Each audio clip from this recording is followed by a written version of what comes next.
Abraçamos a fé. Procedamos honestamente como em pleno dia. Nada de glutonerias e bebedeiras, nem de orgias sexuais e imoralidades, nem de brigas e rivalidades.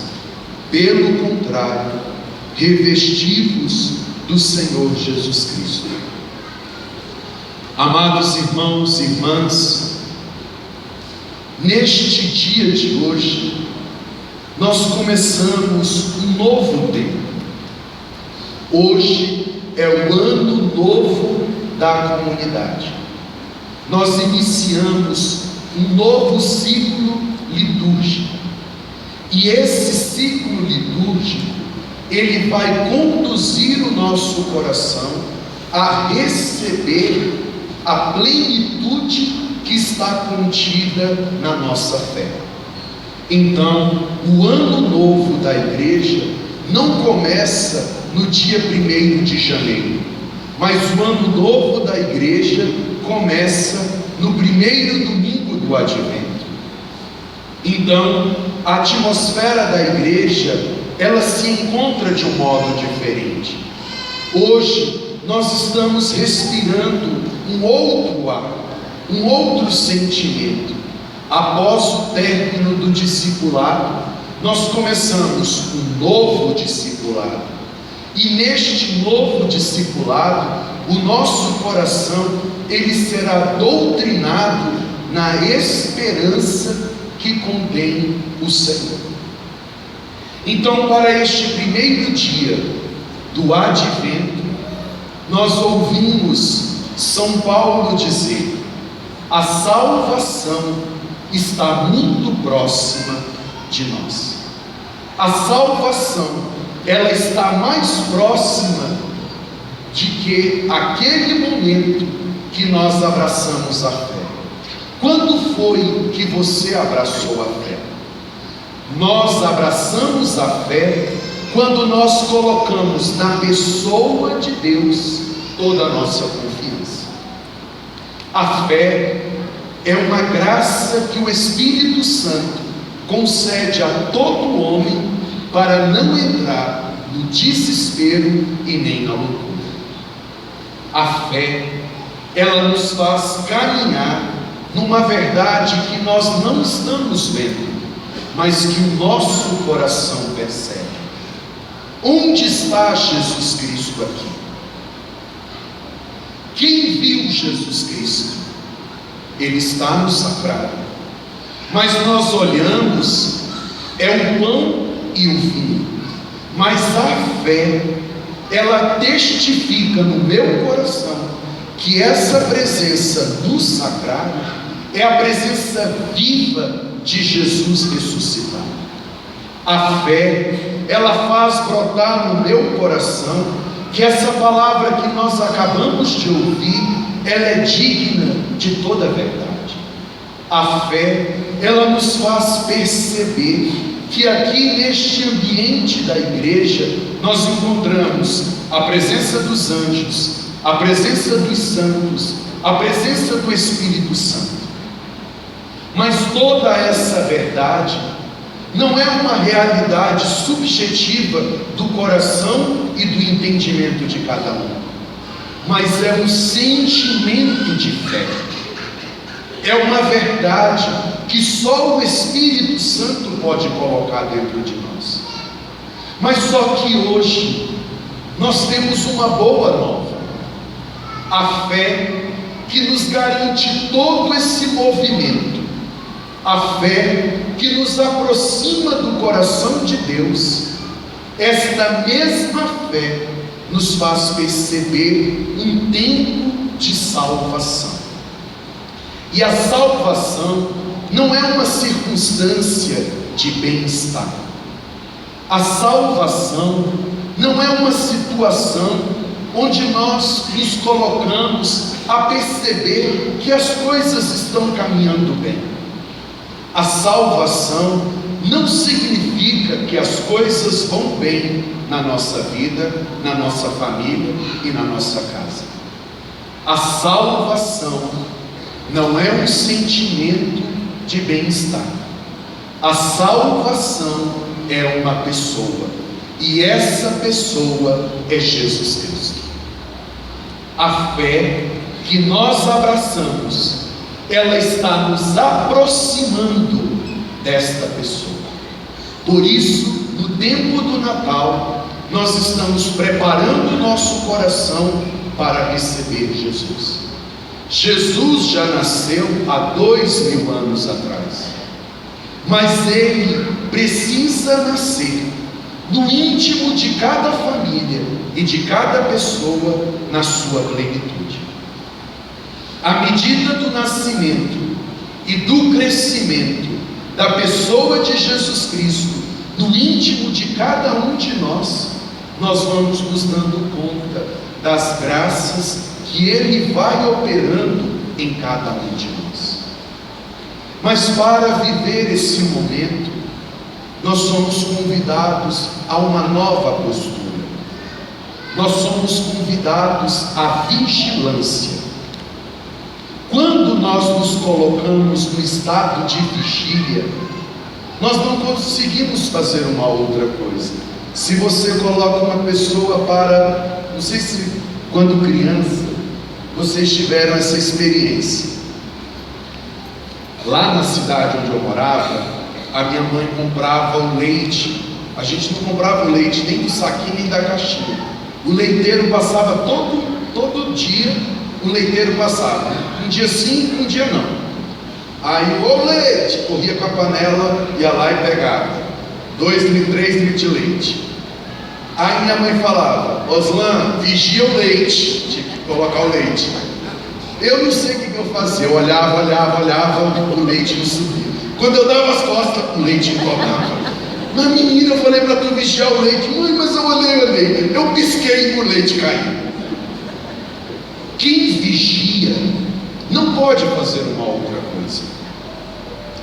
Quem vigia está centrado numa única situação: eu vou cuidar de você, eu vou cuidar desta situação, eu vou cuidar dessa realidade. Aí você não pode ter o coração disperso em outras coisas. É assim que o Senhor quer que nós sejamos vigilantes. Mas a vigilância evangélica não é como o Frei Oslan observando o leite ferver. A vigilância evangélica é ter o coração em Deus, é ter o coração no alto. Eu preciso cuidar da minha família, eu preciso cuidar dos meus filhos, eu preciso cuidar dos meus amigos, eu preciso cuidar da minha saúde, eu preciso cuidar da minha casa, eu preciso estar atento ao meu trabalho. Mas embora eu esteja fazendo todas estas coisas, o meu coração está no alto. O meu coração está em Deus. E o meu coração, estando em Deus, eu não vou me perturbar por todas as coisas que eu preciso fazer. Porque todas as coisas que eu preciso fazer, elas são ordenadas conforme a vontade de Deus. Isso é a vigilância. Então você não vai parar a sua vida. O seu coração precisa estar em Deus, mas você precisa trabalhar. O seu coração precisa estar em Deus, mas você precisa cuidar do teu filho. O seu coração precisa estar em Deus, mas você precisa cuidar da tua saúde. O seu coração está em Deus, mas você precisa dar continuidade à sua caminhada. Mas essa vigilância, ela tem uma instrução: a lei do Senhor e a palavra. A lei é sabedoria e a palavra é orientação. E conduzindo o nosso caminho na lei e na palavra, nós vamos percebendo que o Senhor vai tirando de dentro de nós as vãs preocupações. E eu começo a perceber que, aproximando da salvação, eu preciso ter uma nova postura na minha vida. E essa postura vai revelar onde é que está o meu coração. Onde está o teu coração, lá está o vosso tesouro. Por isso nós vamos nos despojar das vestes de trevas e vamos nos revestir da pessoa de Jesus Cristo. E revestir de Jesus Cristo é ter os sentimentos de Jesus Cristo. Se revestir de Jesus Cristo é perceber o que o Senhor quer, o que o Senhor deseja e o que o Senhor tem reservado para a sua vida. Por isso, eu preciso tirar essa veste e preciso me dar conta do novo que o Senhor está fazendo em mim. Como eu vou descobrir isso? Onde está o teu coração? Quais são as coisas que você mais pensa durante o dia? Quando você está de bobeira, o que você fica pensando? É isso aí. O que você mais pensa durante o dia, durante as horas, durante os meses, durante os anos, é onde está o teu coração. E você precisa tirar do seu coração dessas vãs preocupações, e você precisa colocar o seu coração no íntimo de Deus. Por isso, você não vai viver para beber, você não vai viver para comer, você não vai viver para o sexo e a promiscuidade, você não vai viver para o jogo, a sorte e o azar. Você começa a perceber que você não consegue escolher, porque o seu coração está muito entulhado de algumas situações que nós não conseguimos tirar de nós. A minha preocupação é o meu trabalho, a minha preocupação é os meus filhos, a minha preocupação é meu namorado, a minha preocupação é aquele amigo que fez uma fofoca com meu nome, a minha preocupação é aquela cunhada que disse aquilo que eu não tinha gostado, a minha preocupação é o meu trabalho, a minha preocupação é o meu matrimônio, a minha preocupação é a minha vida sexual, a minha preocupação é a gasolina que eu não tenho no tanque para o carro andar, a minha preocupação é o boleto que eu tenho que pagar amanhã. Então todas essas coisas, elas vão criando formas dentro de nós, e nós não conseguimos mais ouvir nem a Deus, nem os outros e nem a nós mesmos, porque o nosso coração está entulhado de uma força e de um expediente que eu não consigo equilibrar.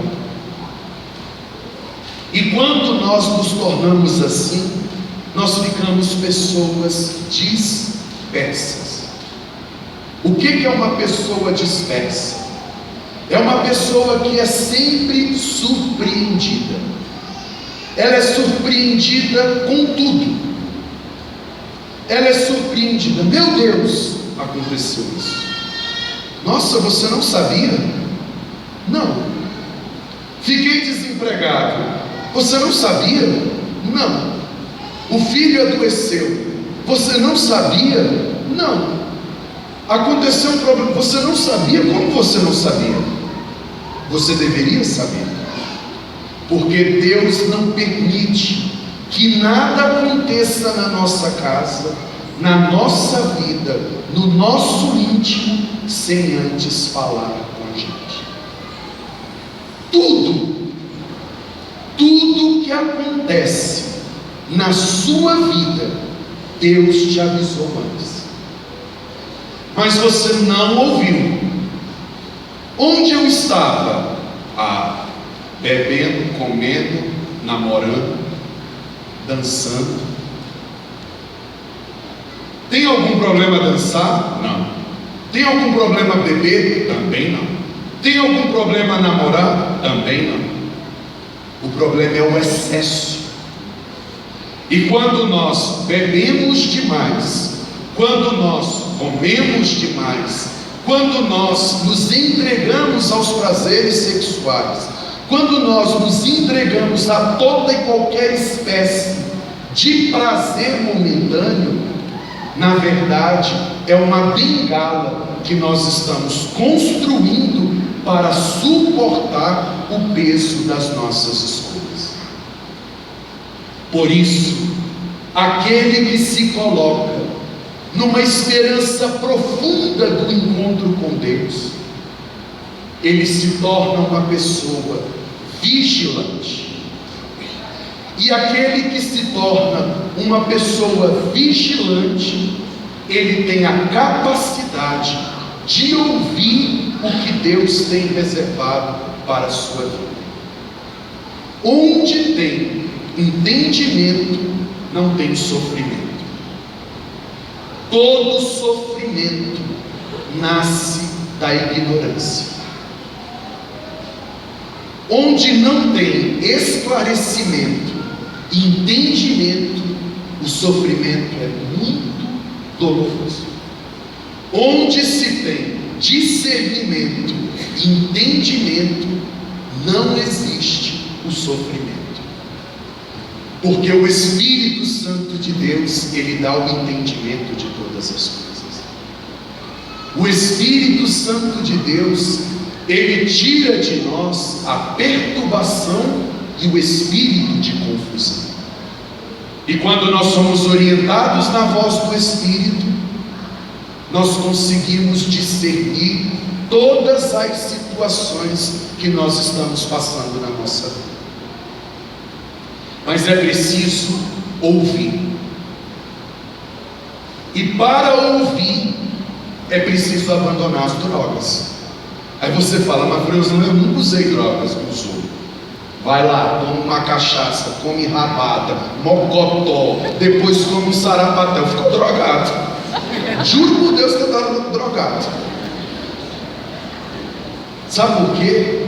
Quando a gente come demais, tem uma reação química. Aquilo ali vai fazendo uma reação química e aquilo ataca o cérebro. Então você quer ter progresso espiritual, você quer ter um entendimento de uma vida reta no caminho da espiritualidade e do discernimento, você precisa ser uma pessoa sóbria. Sóbria. Eu preciso ser sóbrio. E como eu vou alcançar essa sobriedade? Eu vou me desfazer de todos os excessos. E na medida em que você vai se desfazendo dos inúmeros excessos, você vai percebendo uma integração maior para escolher e decidir. Aí o nome disso é poder. Só tem poder quem consegue decidir. Por isso que São Paulo vai nos ensinar: o homem espiritual é assim. Ele julga tudo e todos, e não é julgado por ninguém. O homem carnal, ele não julga ninguém e é julgado por todos, porque ele não tem poder de escolha. É muito triste quando a gente olha para a nossa vida e a gente percebe que aquela situação eu não escolhi, mas eu sofro aquela má escolha. Por quê? Porque eu me tornei uma presa fácil do carnal. E tudo que é carnal é desestruturado. Tudo que é carnal é confuso. Tudo que é carnal é misturado. Então você tem que sair desse ambiente da confusão, do desespero, da mistura e do engano. Como? Tendo poder. E como eu vou conseguir esse poder? Aprendendo a escolher. E como eu vou aprender a escolher? Tendo sabedoria para discernir com sobriedade. Não vou mais me desesperar, porque Deus sabe onde eu preciso estar, o que eu preciso fazer e como eu vou ajudar. Eu sou prova viva disso. Eu poderia dar para vocês inúmeros testemunhos das maravilhas que eu já vi Deus fazer por um simples discernimento. Mas antes de entrar no testemunho, eu queria dizer para vocês que o Evangelho nos disse assim: a vinda do Filho do Homem será como no tempo de Noé, pois nos dias antes do dilúvio, todos comiam e bebiam, casavam-se e davam-se em casamento, até o dia em que Noé entrou na arca. E eles nada perceberam, até que veio o dilúvio e arrastou a todos. Prestem atenção. O Senhor virou para Noé e pediu que ele fizesse uma arca. Enquanto Noé fazia a arca, as outras pessoas comiam, bebiam, casavam e faziam da sua história, da sua vida, do seu horário, os seus caprichos. Eles viram Noé construir uma arca e eles não perceberam, porque eles estavam ocupados com as suas próprias coisas. Eu quero te convidar a sair agora de toda a ilusão, de todo o engano, de toda a sedução e de tudo aquilo que está no teu coração que te tira a capacidade de discernimento. Todas as coisas que acontecerem na sua casa, Deus vai te avisar antes. Todas as coisas que acontecerem com o teu filho, Deus vai te avisar antes. Todas as coisas que vierem a acontecer com você, Deus vai te avisar antes. Porque nós escutamos o coração de Deus. Será que o Senhor só falou a Noé? Noé comia, bebia e se deu em casamento, mas a sua construção não era simplesmente para comer, beber e viver o seu casamento. Ele comeu, bebeu, se deu em casamento, mas o seu coração estava em Deus. O seu coração estava no alto. O dilúvio veio. As águas destruíram Noé? Não. Porque Noé estava dentro da arca. Agora, por que Noé construiu a arca? Porque Noé escutou a voz de Deus. É isso que o Senhor está nos dizendo hoje. Você precisa vigiar. Você precisa abrir os olhos. Você precisa abrir o coração. E você não será surpreendido por nenhuma situação. Porque a mão de Deus é ela quem nos revela todas as coisas. Hoje eu estava aqui de manhã, celebrei a missa 7h30, e eu dei um testemunho, né? Que a minha irmã, ela teve um aborto espontâneo, e nós ficamos muito tristes, porque ela tinha perdido o bebê.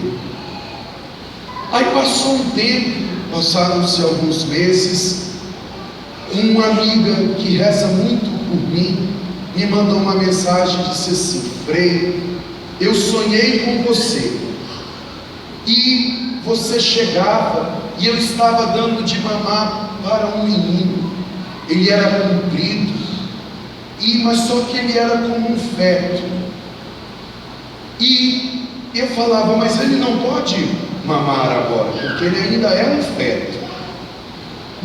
E você brigava comigo porque eu estava dando de mamar aquele menino. Aí na hora que eu li aquela mensagem, eu falei: o meu sobrinho está chegando.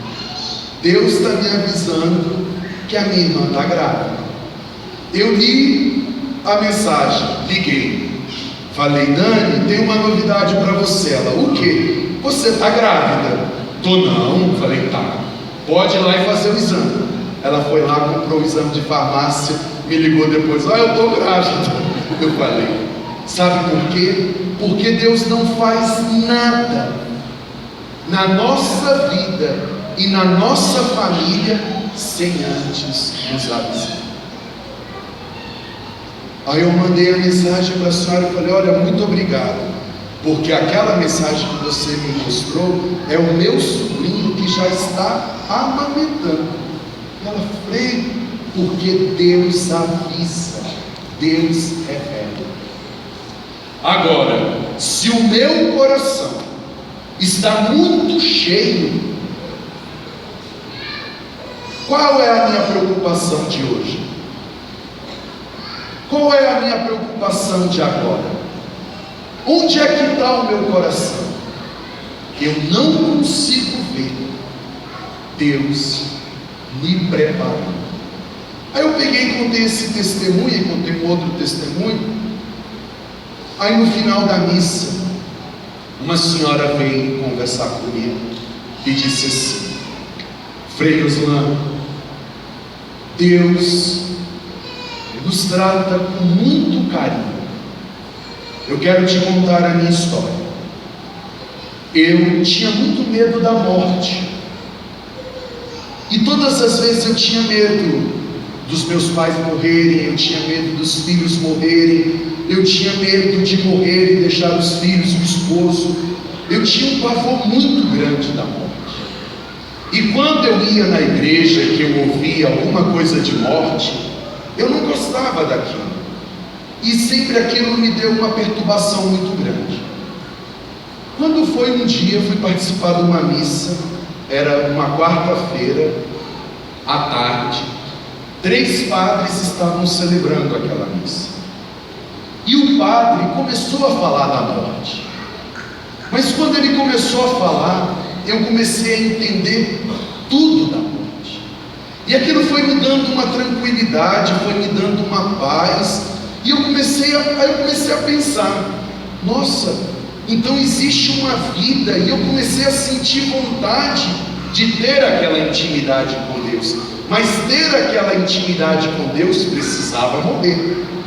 E eu comecei a sentir que aquela palavra ia mexendo no meu coração.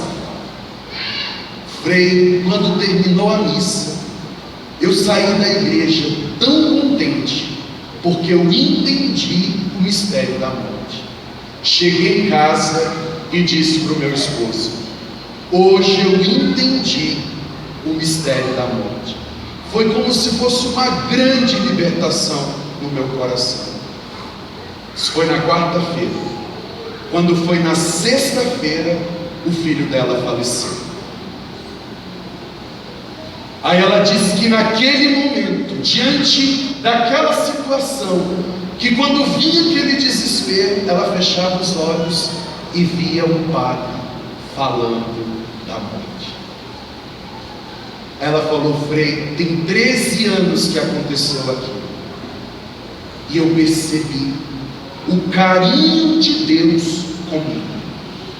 Ele me preparou para aquele momento que eu estava passando.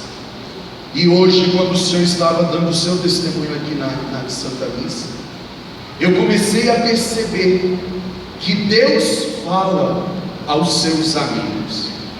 Então, tudo Deus te avisará. Quando as coisas forem boas e quando as coisas não forem boas. Quando as coisas vierem à sua vida para te levar a crescer, e quando as coisas vierem à sua vida para te dar uma lição. Deus avisa. Agora, se você não quer ouvir, toma cachaça, arruma umas 10 namoradas, vai dançar, olha, vá curtir sua vida, que é melhor. Porque não tem nada melhor do que tomar cachaça e namorar. Mas quando nós começamos a construir um caminho de sobriedade, aí você começa a perceber que muitas das escolhas erradas que eu fiz, eu estava fora de mim. Não é que você estava bêbado, não. Não é que você estava cego. É que você estava entorpecido. E você não conseguiu ver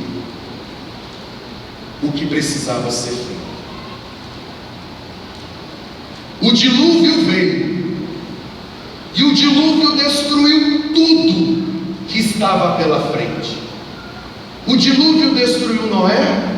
Não, porque Noé estava dentro da arca.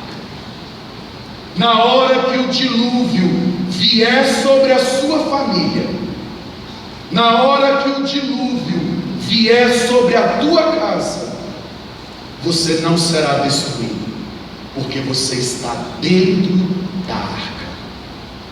Você está dentro do coração de Jesus. Você está dentro do lugar mais sagrado, que é o coração de Deus. Nenhum mal alcançará a sua casa, nenhum mal alcançará os seus filhos, nenhum mal te perturbará, porque Deus não nos surpreende. Deus não nos pega de surpresa.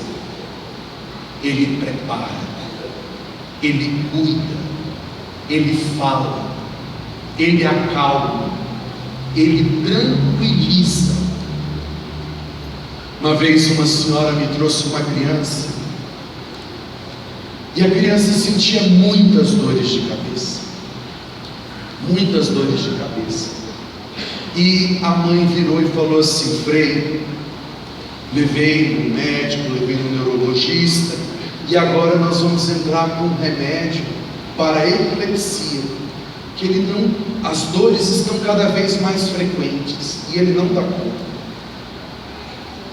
Na hora eu falei: não é esse diagnóstico, Frei, vamos procurar um outro especialista. Não é esse diagnóstico, não dê essa medicação ao seu filho. Mas ela preferiu acreditar no médico. Acreditou no médico, começou a dar aquela medicação. Passaram-se muitos meses, ela voltou e falou: Frei, o médico virou e falou: nós erramos no diagnóstico, e aquela medicação que nós administramos na criança acabou prejudicando ele, e hoje ele está com esse problema maior. Agora nós estamos... Como você sabia? Eu falei: não sei, ouvi no coração, falou lá dentro. Na hora que você falou, me veio uma coisa: não é, não faz. De onde vem isso? A voz de Deus, a voz de Deus. O Senhor faz obras dentro de nós que nós somos incapazes de imaginar. Hoje eu tive uma experiência muito interessante. Minha afilhada foi fazer uma apresentação de balé, e eu falei: tem que ir, né? Porque a afilhada tem que ir lá comprar rosa, ficar lá, fazer, pular, dar tchau. Falei: então eu vou ver a minha afilhadinha dançar balé. Estou lá no teatro. O teatro ficava dentro de um hotel. Estou lá vendo o balé. Meu Deus, 7 horas tem a missa, e o balé não acabava nunca, e atrasou. De repente, meu celular começou, estava no silencioso, fica sempre no silencioso. Eu peguei, tinha várias chamadas. Aí daqui a pouco chegou uma mensagem e disse assim: Frei Oslan, eu sei que você está em tal local, você está nesse local e sentado perto desse local. Frei, socorre, eu estou a 3.000 quilômetros de distância. Eu fiquei sabendo que o meu filho está neste local, e eu não sei qual é o estado que ele se encontra.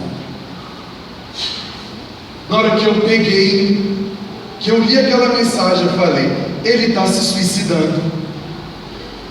Levantei e falei, virei para minha irmã: preciso ir embora porque eu tenho uma coisa muito séria para resolver. Corri, fui na recepção do hotel. Cheguei lá na recepção do hotel, dei o nome. O senhor olhou assim para mim e falou assim: eu preciso subir com urgência. Preciso subir com urgência. Não sei o que. Eu falei assim: olha, essa pessoa está aí, a situação é essa. Mas de onde o senhor está tirando isso? Eu juro por Deus que isso está acontecendo. Subi com o gerente e duas pessoas. Eu cheguei lá, ele tinha tentado um suicídio. Peguei ele, enquanto eles foram buscar socorro, joguei ele para debaixo do chuveiro, arrastei, enchi a boca dele de água, sacudia ele, fiz respiração boca a boca nele e fui tirando ele daquele desespero. E eu dizia: Jesus, o Senhor não me trouxe aqui para ver balé, o Senhor me trouxe para ressuscitar, então eu não aceito ele morrer. E vai. E quando os bombeiros chegaram, para a honra e glória do Senhor, ele saiu com vida daquela tentativa de suicídio.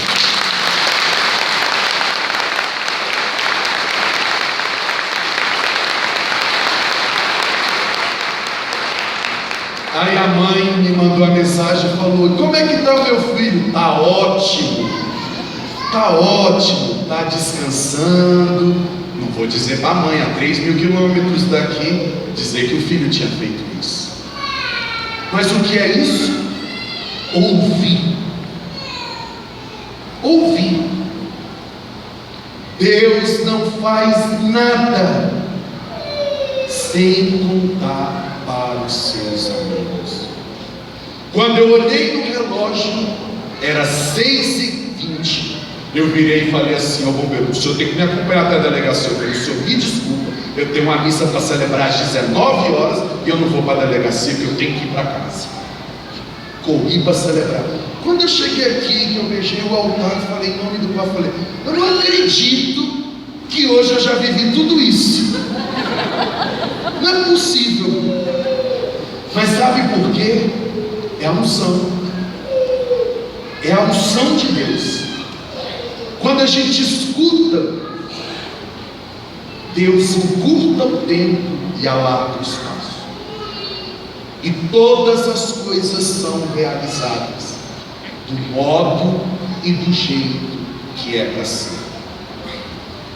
E quando eu fui buscar o meu carro, o gerente do hotel virou para mim e falou assim: padre, nós nunca passamos por uma situação tão inusitada. Já pessoas já se suicidaram dentro do hotel, mas da gente chegar no ato e conseguir tirar aquela pessoa daquela situação. Aí sabe o que eu lembrei? De um evangelho que Jesus disse assim, que ele deixa 99 ovelhas e vai atrás daquela que se perdeu e tira da boca do leão, do laço do caçador, da peste perniciosa. Tira da tua cabeça as vãs preocupações. Não fique preocupado com o que você vai comer, com o que você vai beber, com o que você vai vestir, como é que vai ser a sua saúde.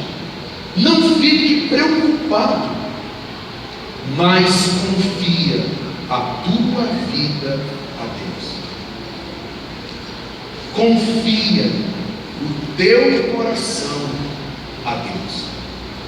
E o Senhor vai mover o céu e a terra, e todas as coisas irão lhe favorecer. Lembro uma vez também